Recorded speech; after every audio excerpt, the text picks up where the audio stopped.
Welcome to Zwemer Theological Seminary. My name is Jason, and we're looking at William Carey, the great Baptist missionary and the father of modern missions. William Carey, the father and founder of modern missions, was born at Paulsbury in North Hampshire, England, August 17, 1761. It is believed that his early ancestors were of considerable social preeminence. Yet at the time of his birth, his father, Edmund Carey, was a journeyman weaver with a moderate income, but in 1767 he obtained the twofold office of schoolmaster and parish clerk. William was taught by his father and soon began an eager pursuit of knowledge. Books of science, history, travel were all kinds of books that he read at that time. When very young, he had a great fondness for botany, and many were the specimens he brought home as a result of expeditions that he had in the Wiltshire forests. Physical ailments unfitted Carey for outdoor occupations, and at the age of 17 he was apprenticed to a shoemaker, and so linked, says Dr. Smith, to a succession of scholars and divines, poets and critics, reformers and philanthropists who have used the shoemaker's life to become illustrious. A revolution took place in William Carey's life at his 18th year. Though brought up in a strict churchman, as become the son of a parish clerk, he had fallen through association with dissolute companions into error, but owing to the efforts of fellow workmen, he became converted, and from this time to the close of his life was as a devout student of the Holy Scriptures. On June 10, 1781, Carey married Dorothy Plackett, his employer's sister-in-law. And Mrs. Carey had little sympathy with her husband's taste, but he always treated her with noble tenderness. Domestic and business troubles followed him closely. In her second year, his little girl was taken from him. He himself was stricken with fever. Starvation was staring him in the face when his brother, only a year, came to his relief, and with the aid of friends secured for him a little cottage in Paddington, where Carey, besides continuing shoemaking, opened an evening school. Attending the meetings of the association at Onley, Carey met the future secretary of the Missionary Society, Andrew Fuller. As a result of this meeting, Carey began to exercise his gifts as a preacher. The dissenters in his native village soon sent for him to preach for them. His mother went openly to hear him and declared if he lived he would become a great preacher. His father, being the parish clerk, heard him clandestinely on one occasion, and though a reserved man, expressed himself as highly gratified. Soon after, Carey united with the church at Onley, and was by that body formally set apart for the work of the ministry. A field of action soon offered in Moulton, where he, after many preliminaries, was ordained pastor of the Baptist church. Here his income was only £10 per annum, and after failing to increase it by the teaching, he resumed his shoemaking in connection with the ministry. During the time of his pastorate in Moulton, Mr. Carey brooded continually over the condition of the world, and became convinced that the spreading of Christianity was a responsibility which all the converted ought to assume. Amen. In April 1789, Carey was called to the pastorate at Harvey Lane Church at Leicester. Here he was brought into association with men of culture, and books were freely the formation of the missionary society. Books were freely placed at his disposal. The course of events was now rapidly moving towards the formation of the missionary society. At the annual meeting of the association held at Nottingham, Carey was one of the preachers. He chose for his text Isaiah 54, verse 2-3, which paraphrased as follows: "Expect great things from God, attempt great things for God." The impression made by the discourse was so decided that the following resolution was passed: that against the next meeting at Kettering a plan should be prepared for the purpose of formally forming a society propagating the gospel among the heathen. The meeting was duly held on October the 7th, and a collection of £13 made, so the great missionary enterprise was duly inaugurated. At this time, a ship surgeon, John Thomas, who had been in India, had preached to the Hindus, had just returned to England and was trying to establish a fund in London for a mission to Bengal. Carey suggested that it might be desirable for the society to cooperate, and a resolution was passed to send Mr. Thomas and Mr. Carey into India as missionaries. Many difficulties arose before their final departure. June the 13th, 1793, when Mr. and Mrs. Thomas and their child, Mr. Carey and his family, consisting of wife and 3 children, embarked. After a voyage of 5 months, they arrived at Calcutta November the 9th. Thomas' knowledge of India was an advantage to Carey, but his lack of judgment of the depths he had incurred in his residence there estranged from the missionaries some European Christians who had otherwise been their friends.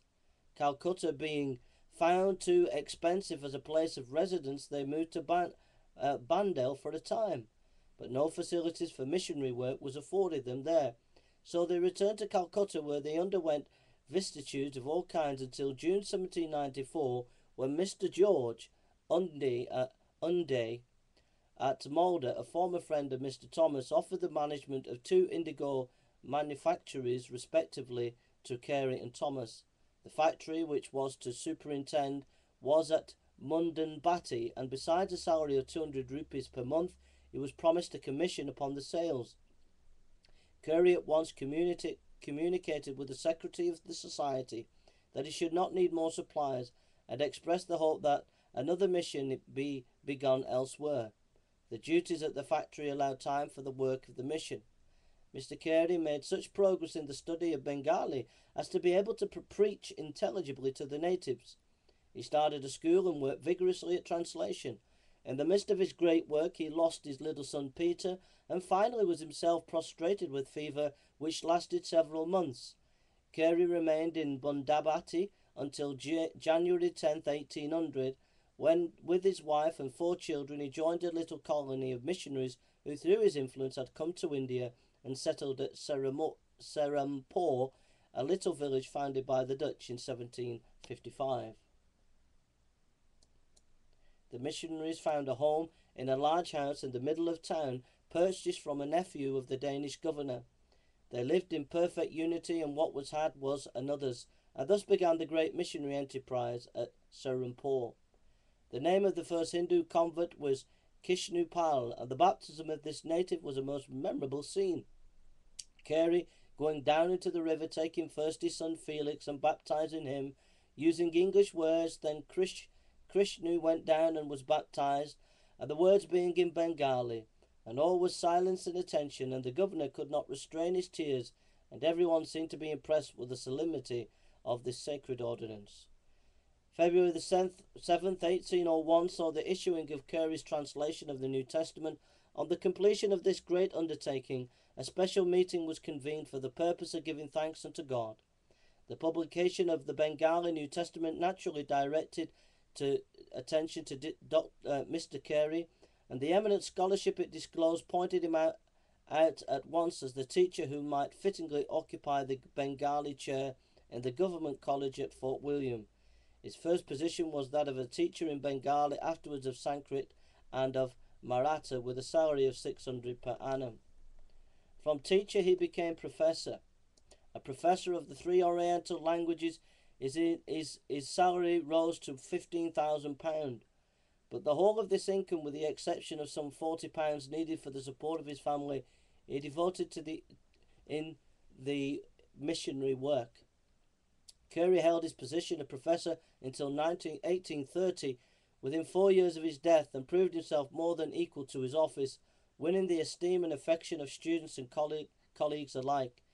It was not to be expected that the Serampore labours would be allowed to proceed without political interference, and serious difficulties arose, threatening not only the exercise of the press, but also of the mission itself. And as the time drew near for the renewal of the East Indian Company's charter, The Friends of Missions directed their efforts towards securing the introduction of clauses permitting the free entrance of missionaries into India and a liberty to propagate the Christian religion. The bill passed the Commons on July 13th and was accepted by the Lords, and entrance was granted. The new chapel at Calcutta was duly opened January the 1st, 1809, and Carey conducted the weekday services there, and while the professional engagements and his literary pursuits detained him often in Serampore and Calcutta, yet he eagerly seized any opportunity that arose for itinerating with a view to extending Christianity. In 1807, Mrs. Carey died, having long suffered from insanity, and in the following year Carey married Miss Charlotte Rumer of noble Danish descent. She entered heartily into all the concerns of the mission and was a great help to her husband until her death, which occurred in 1820.